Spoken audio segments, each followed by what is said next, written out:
Salut les amis, voilà la deuxième partie de la vidéo.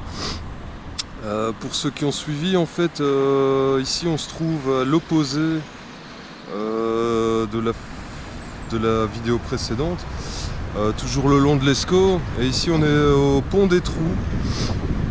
C'est une fortification, construction militaire du XIIIe siècle, qui est classée. Voilà, qui a aussi été bombardé pendant la Deuxième Guerre mondiale. Enfin, en fait, l'arche centrale a été dynamitée en 1940, et puis ça a été un peu refait.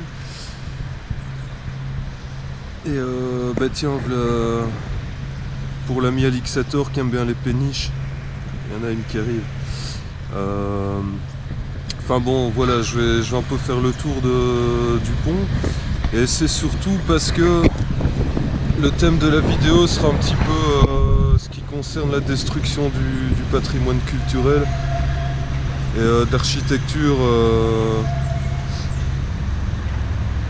à des fins commerciales, bien évidemment. Je vais vous expliquer, on va d'abord faire un petit tour à l'intérieur.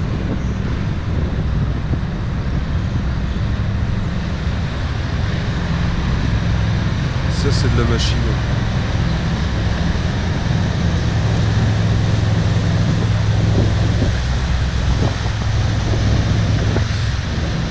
Ça doit quand même être cool d'être sur l'eau.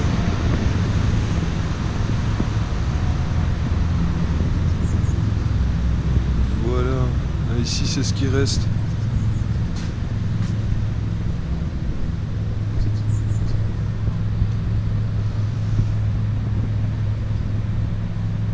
Bon, évidemment, c'est pas accessible, on ne sait pas y aller. On sait pas aller sur le truc.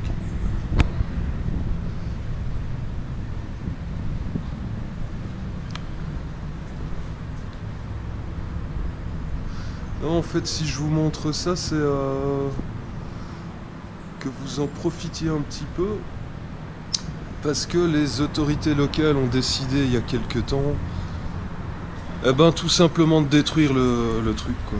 Il est là depuis le XIIIe siècle. Ils ont décidé de niquer le bazar, c'est très bien. Regardez ça, la tour. Il y a encore un petit bateau pour l'ami Alix.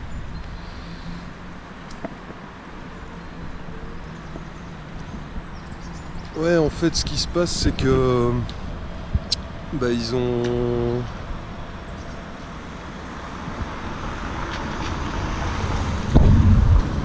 un projet d'élargissement du canal. Donc dans leur projet, ils vont supprimer en fait les deux arches latérales et ils vont garder qu'une seule arche, mais l'agrandir, parce qu'en fait, évidemment, pour le capitalisme moderne, il faut toujours plus, donc il faut des plus gros bateaux. Et pour que les gros bateaux puissent passer, évidemment, ah bah il faut enlever le pont, hein. Non, c'est vraiment, je vous jure, c'est n'importe quoi, mais bon. Enfin, là je vais faire le tour, comme ça je vous emmène de l'autre côté. Allez, petite pause. Bon, voilà, ici on est un peu sur le pont, c'est pas terrible. Mais ça va permettre de passer de l'autre côté non seulement, et d'avoir une vue globale. Voilà.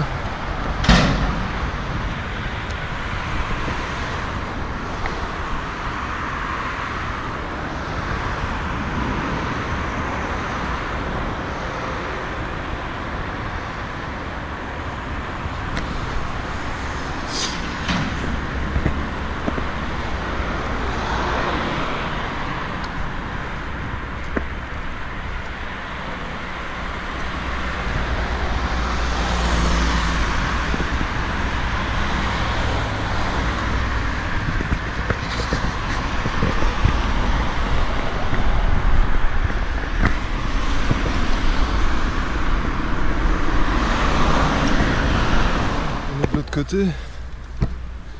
Donc tout à l'heure, on était là-bas. Non. Et sinon, ce pont, ça m'a toujours frustré aussi. Je vais encore faire référence à Alix, mais tu vois, Alix, il y a un drapeau là. Et ce drapeau-là, j'aurais toujours voulu le décrocher, mais c'est un peu inaccessible, quoi. Enfin bon, bref.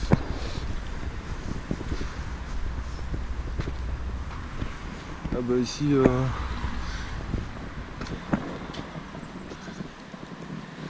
Voilà. Donc au XIIIe siècle.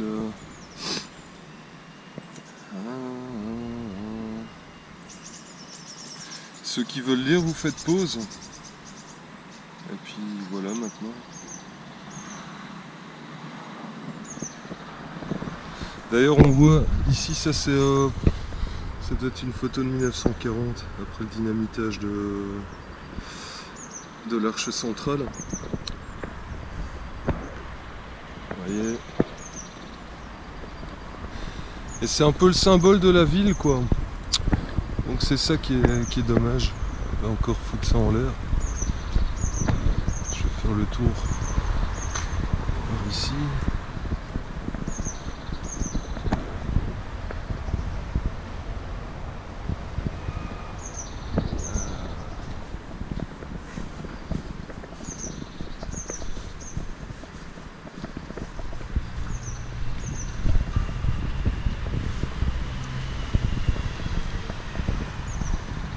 Et ouais, tant que j'y suis, que je suis pas encore dans mes digressions, je voulais remercier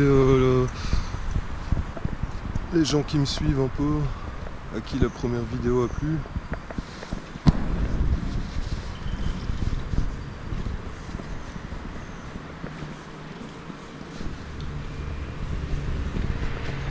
Voilà, regardez ça. Et en fait, ce qu'il y a, c'est qu'il y avait des grilles qui descendaient. Donc pour éviter les invasions évidemment fluviales. Donc quand il y avait des envahisseurs qui arrivaient, on baissait les grilles et voilà, plus personne ne pouvait passer. Bon, j'en profite. Filmer le bateau tranquillement.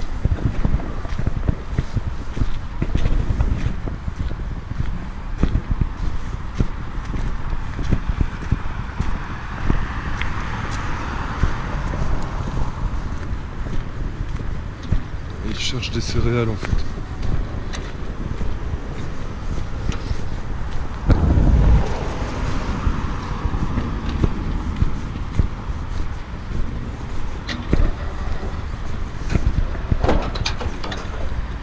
Je sais pas trop ce que c'est du blé ou...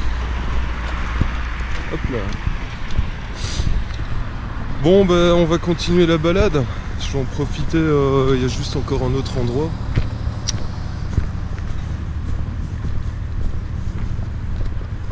Profiter qu'il ne pleut pas pour le moment.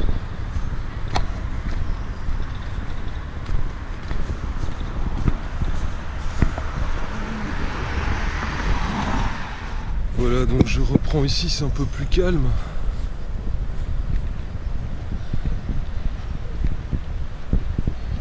Vous voyez, c'est un peu différent de l'autre côté.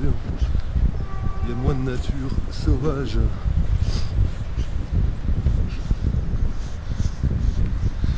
Puis en face, là, c'est une zone industrielle.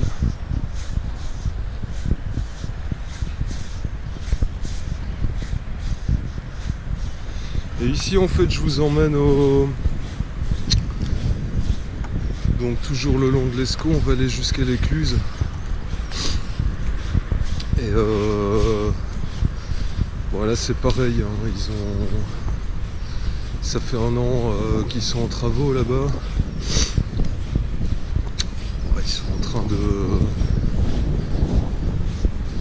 Ils sont en train d'élargir l'Escaut. Enfin, vous allez voir, c'est vraiment le bordel, quoi. C'est encore une... Là, pour le coup, c'est pas une destruction du patrimoine, c'est une destruction de la nature.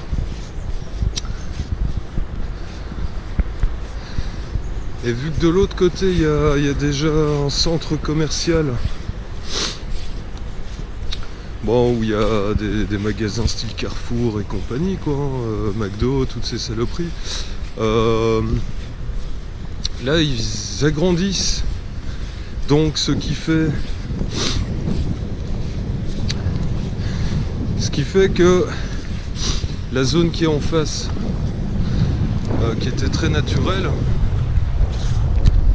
sauvage, eh ben ça va devenir du béton, quoi.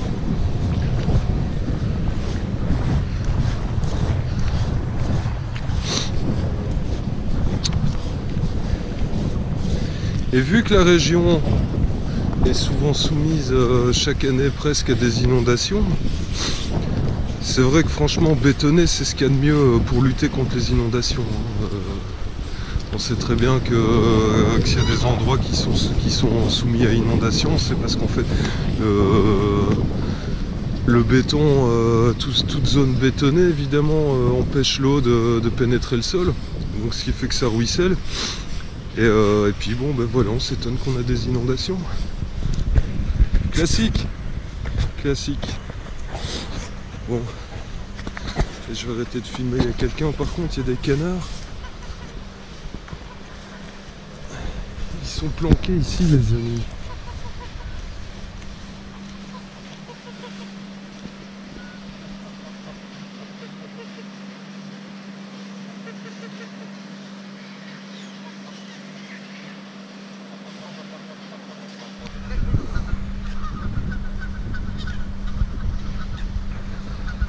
Et regardez ça, de la perce-neige. Enfin, ceci dit, cette année elle a rien percé du tout parce qu'il n'y avait pas de neige, donc mais bon, c'est le nom de la fleur. Petite perce-neige.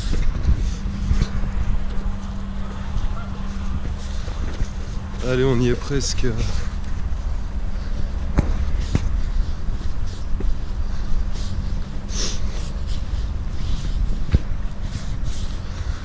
Oui, en fait, le sujet, comme j'ai dit, le sujet un peu de la vidéo, ce sera plutôt... Enfin, ça peut évoquer des questions, je dirais, de destruction du patrimoine, de la culture. C'est bien connu, à l'heure actuelle, il faut déraciner les gens. Enfin, vous voyez, hein, vous êtes au courant. Mais... c'est général en fait. Quand on voit les petites villes,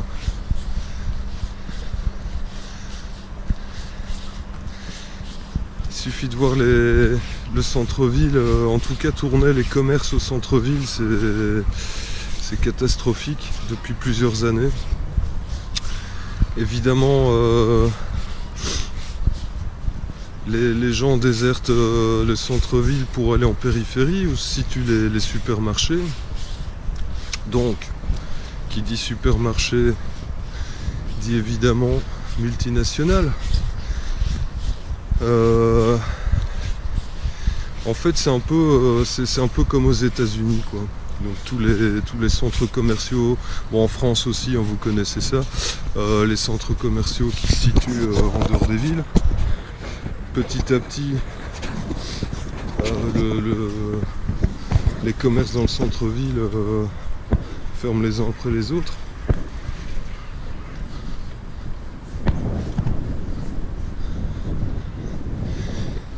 Donc, destruction de la classe moyenne, des petits indépendants. Voilà, tout ce qu'il faut pour... tout ce que fait le système en fait.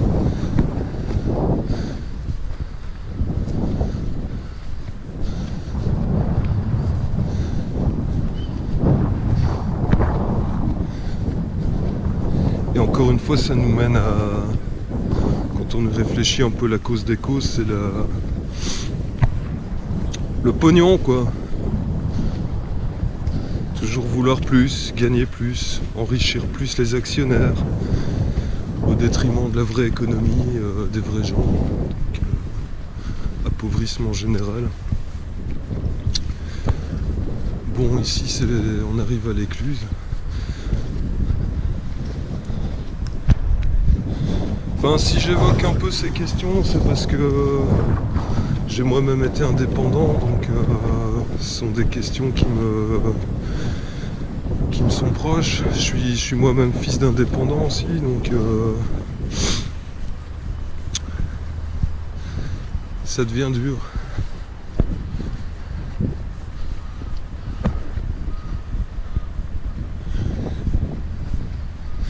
Et donc ici en fait l'écluse ils l'agrandissent parce que forcément, comme je vous ai dit là plus haut, ils vont détruire d'ici quelques temps le pont des Trous pour faire passer des navires de beaucoup plus gros tonnage.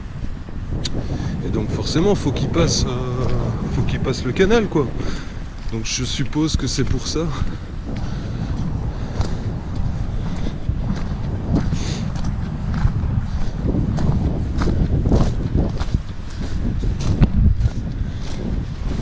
Traverser. Marche surélevée, merci de nous le préciser, cher ami. Hop là.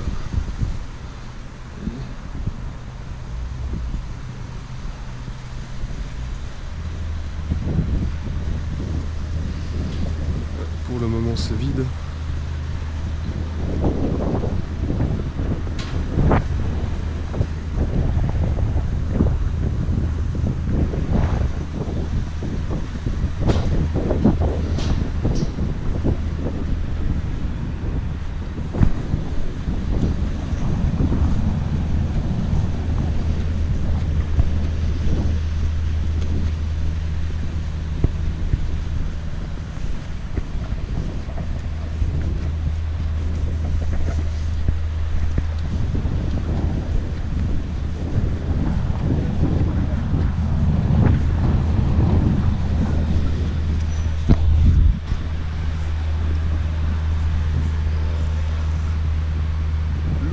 En dessous.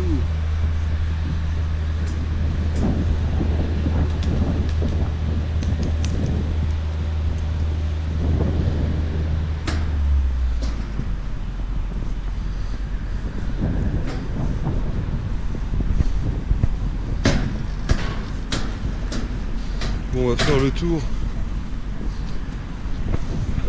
Regardez ça, le massacre. En fait, l'avant, c'est ce que je vous disais. C'était un coin sauvage, nature, arbre. Il y avait même une petite maison. Et puis l'année passée, ils ont commencé à niquer tout le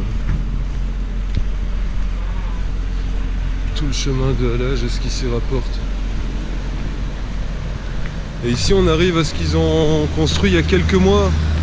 C'est tout à fait récent, tout ça.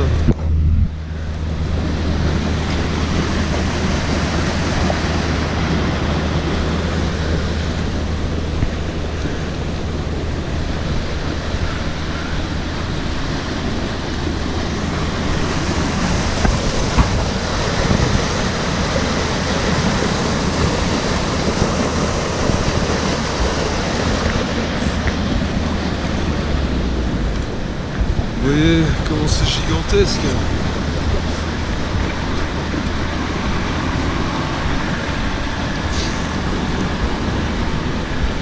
Bon, je vais essayer de passer de l'autre côté quand même.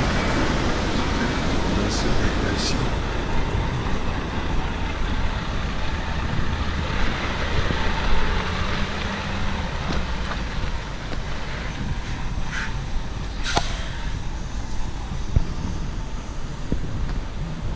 Sans feu des cailloux et de la terre.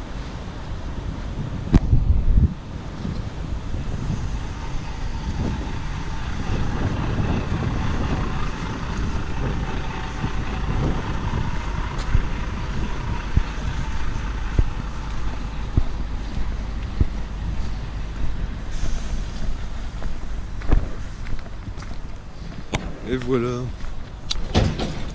on est de retour sur le chemin, sur le nouveau chemin de halage.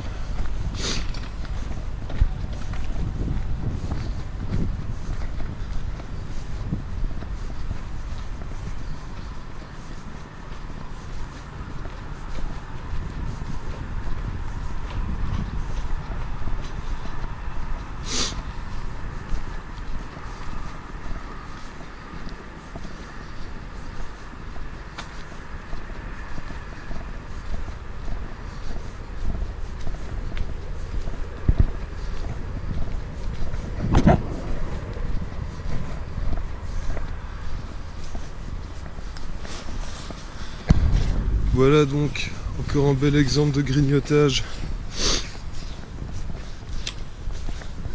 des grosses industries sur la nature.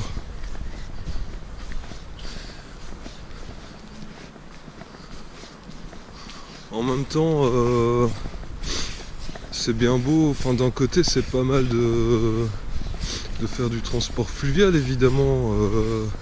Les écolos vous diront oui mais c'est moins de camions, c'est moins de CO2 dans l'atmosphère.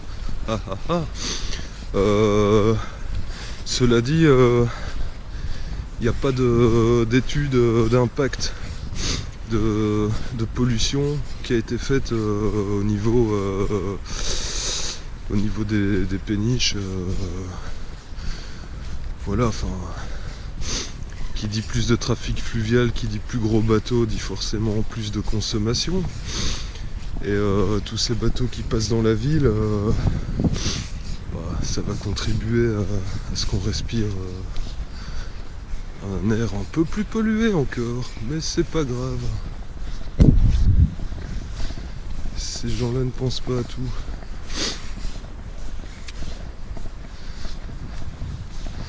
D'ailleurs, je pensais faire, puisque je parlais de la destruction de l'architecture aussi,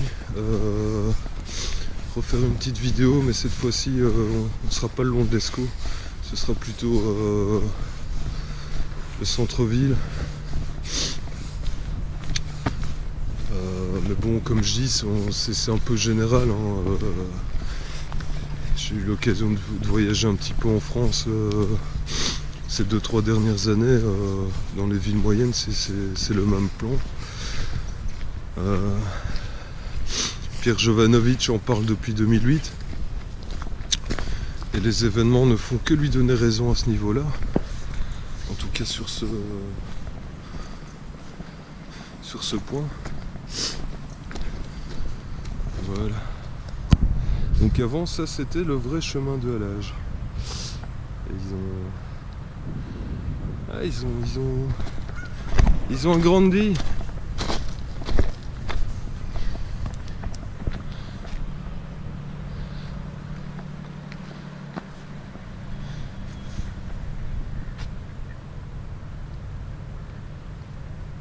Et nos amis les canards sont derrière les barreaux, c'est magnifique.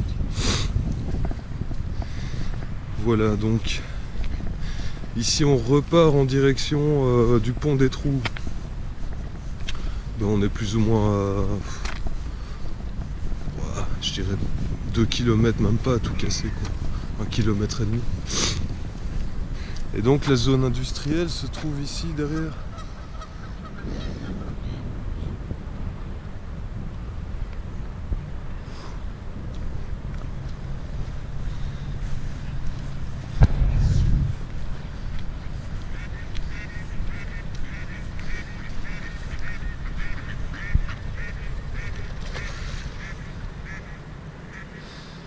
Bon, ceci dit, ça peut paraître un peu débile ce que je raconte concernant les grandes surfaces et tout ça. C'est pas de l'anticapitalisme primaire, c'est juste que il faut penser aux conséquences. Donc c'est-à-dire si les gens, encore une fois, quand je dis les gens, je parle de la majorité qui suit le mouvement, qui ne veut pas s'intéresser, qui trouve des excuses pour ne pas s'intéresser. Tiens, voilà le temps.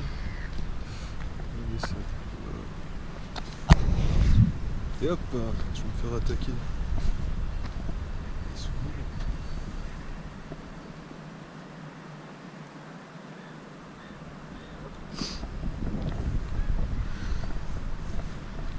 Ouais, donc je disais la majorité des moutons, quoi.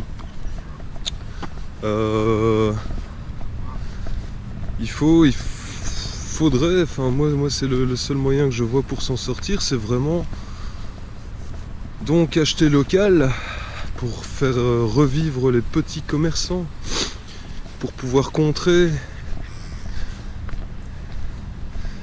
les grandes surfaces. Parce que les grandes surfaces, c'est quoi? C'est quelque chose qui est fait pour que vous ayez l'impression d'avoir le choix, d'avoir la liberté de consommer. C'est-à-dire vous allez dans un supermarché, vous regardez, vous dites ouais c'est bien, je suis libre. Il y a 60 marques de yaourt, 122 marques de céréales, je suis libre de choisir. Mais c'est quand même ces pourris qui vous imposent ce que vous devez choisir, ce que vous êtes censé choisir. Par exemple, pour illustrer plus concrètement, pendant quelques années, j'ai aussi travaillé dans le milieu de la musique et des livres, dans des boutiques d'occasion. J'avais un collègue à l'époque, donc je vous parle de ça, c'est les années 2006, ouais 2006, 2007, 2010. Et j'avais un collègue spécialiste du rayon jazz à la Fnac de Bruxelles. Ouais, le gars c'était le passionné, hein, ça faisait 25 ans qu'il était là, motivé à faire des recherches pour les clients, essayer de vous donner le goût, de vous faire découvrir en fait des choses un peu moins mises en avant. Et donc le gars, voilà, un beau jour, après on en a pas mal discuté, il en a eu marre, il a démissionné. Tout ça parce qu'en fait le mode de fonctionnement de la Fnac, en tout cas à l'époque, à mon avis c'est encore ça maintenant, donc ils mettent en avant forcément les choses assez commerciales. Et dès qu'un disque un peu moins connu, bon, s'il le commande, s'il reste en rayon plus de 3 semaines, on recommande plus. C'est pas assez rentable. Il faut que ce soit des choses qui partent tout de suite. Voilà, donc quelque part, ce sont aussi les grandes surfaces, les gros distributeurs qui imposent leur choix, quoi. Et évidemment, le consommateur moderne se dit « je suis libre ». Rat.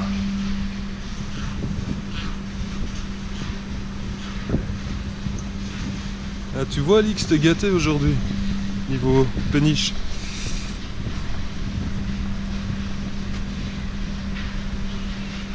C'est pas mal, hein.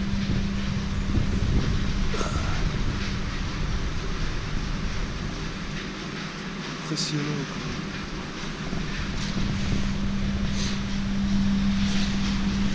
Oui, donc du coup, si vous cherchez des choses qui sortent un peu de la promotion mainstream, on va dire, de nos amis les médias, du système, ah ben bonne chance. Donc quelque part en fait ces gens-là limitent l'offre. Donc ce qui fait qu'il y a plein d'artistes qui sont signés sur des labels, sur des plus petits labels, bah, qui seront jamais connus, quoi, qui sont jamais connus.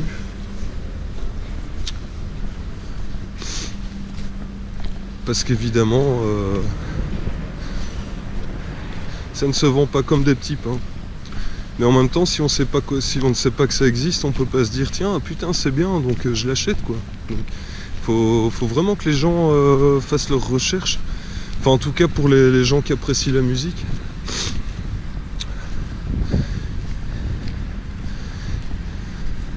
Bon, et pour ça on rejoint un des points positifs de l'outil internet qu'on évoquait l'autre fois dans la première vidéo.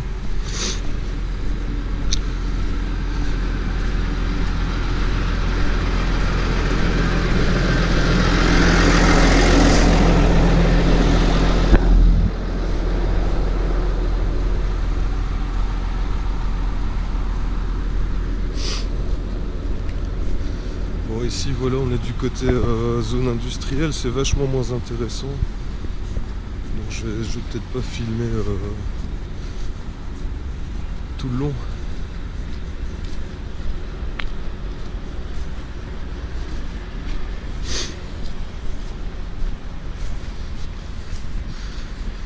Ben voilà, je vais conclure ici la deuxième vidéo, qui est en fait la deuxième partie des balades digression le long de l'Escaut.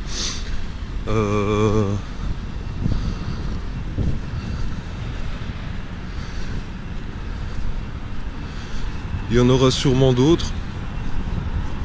Maintenant, je précise aussi que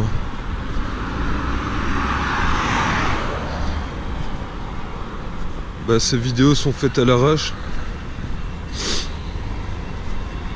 Donc c'est juste... ça exprime juste que mon avis.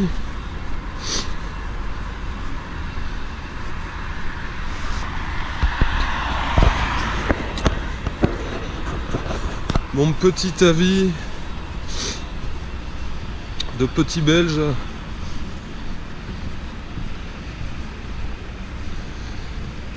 Et voilà, donc c'est juste essayer de faire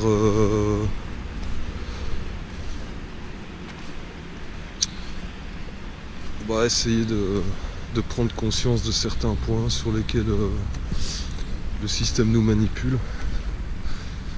Toujours rester à l'affût.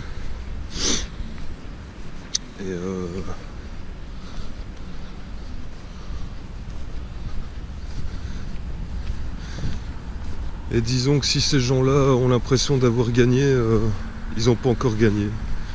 Allez, à plus les amis. À la prochaine.